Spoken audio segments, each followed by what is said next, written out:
In this video, we're going to discuss the L&L Special Furnace implementation of the Eurotherm EPC3000 series single temperature controller. In this case, we're using an EPC3004 that we have connected to iTools using a CPI cable. For information on how to connect an EPC controller to iTools, we have a video posted for that. At the top of the controller, we have our current furnace temperature. Beneath that, we have our current working set point. Beneath that, we have our current target set point. Beneath that, we have a bar graph that will show the heater output range from 0 to 100%. The double arrows that we're showing here to the left side of the controller is just because we're connected to it through iTools. At the bottom of the controller, the F1 and F2 keys are disabled for single temperature application. The page key is used to return to the home screen from any of the other screens on the controller. The scroll key is used to scroll through the other displays on the controller, and the down and up keys are used to adjust settings on the display.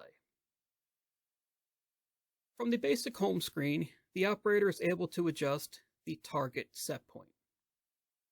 This is done simply by using the up and down arrows. The arrows can either be clicked individually, or you can press and hold the arrow to change the temperature quicker. Pressing the scroll key, our next display tells us our target set point.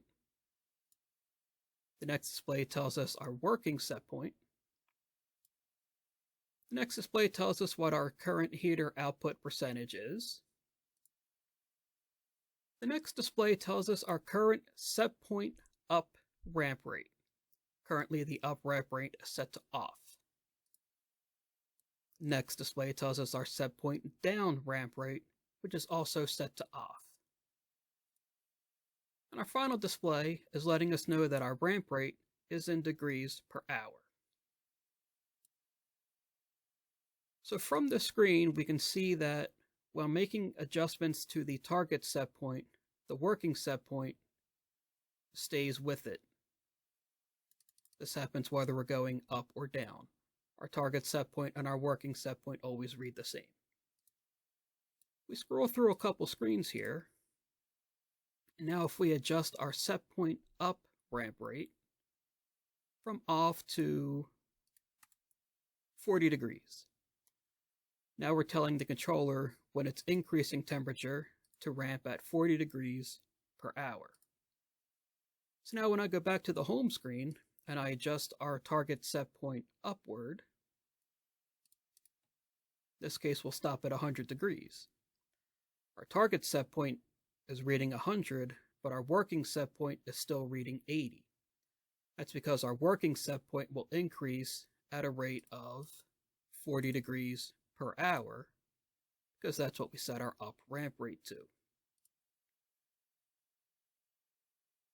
There is an additional level of control on the Eurotherm EPC series. This is referred to as level 2.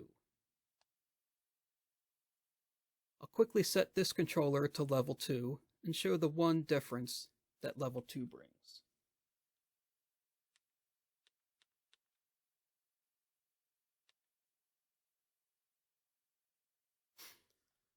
So now that our controller is in level 2, the main display looks exactly the same. There's no real indication telling us that we're in level 2. But as we scroll through our displays, we now have an auto manual display.